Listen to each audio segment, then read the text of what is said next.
ఈరోజు బాన్సువాడ నియోజకవర్గంలో ముఖ్య కార్యకర్తల సన్నాహక సమావేశానికి రావడం జరిగింది.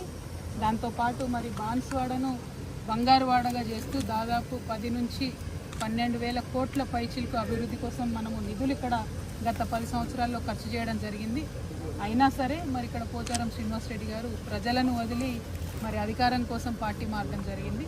సరే మరి కేసీఆర్ గారు ఏం చేశారు బాన్సువాడలో అని చూపిద్దాం తెలంగాణ ప్రజలకు ఇవ్వాలని ఈ పర్టికులర్ మంజీరా నది మీద కట్టినటువంటి చెక్ డ్యామ్ దగ్గరికి వచ్చినాం.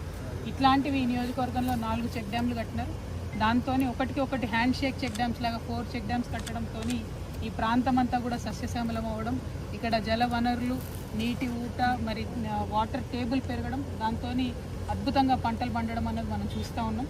తెలంగాణకు కేసీఆర్ గారు ఇట్లాంటి శాశ్వతంగా నిలబడిపోయేటటువంటి పనులను చేయడం జరిగింది. దూరదృష్టితో కూడినటువంటి పనులను చేయడం జరిగింది.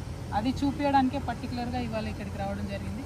చాలా అద్భుతంగా అనిపిస్తుంది. చాలా చోట్ల పంటలు ఎండిపోయి రైతులు బాధపడుతున్నటువంటి పరిస్థితుల్లో కేసీఆర్ గారు ఈ చుట్టుపక్కల ఉండే 1000 ఎకరాల రైతులు ఎవరు కూడా మరి దేవుడి మీద వాన మీద ఆధారపడకుండా కేవలం ఈ చెక్ డ్యామ్ మీద ఆధారపడి వ్యవసాయం చేసేటటువంటి పరిస్థితిని తీసుకొచ్చినందుకు చాలా గర్వంగా ఉంది. Thank you. జై తెలంగాణ, జై కేసీఆర్.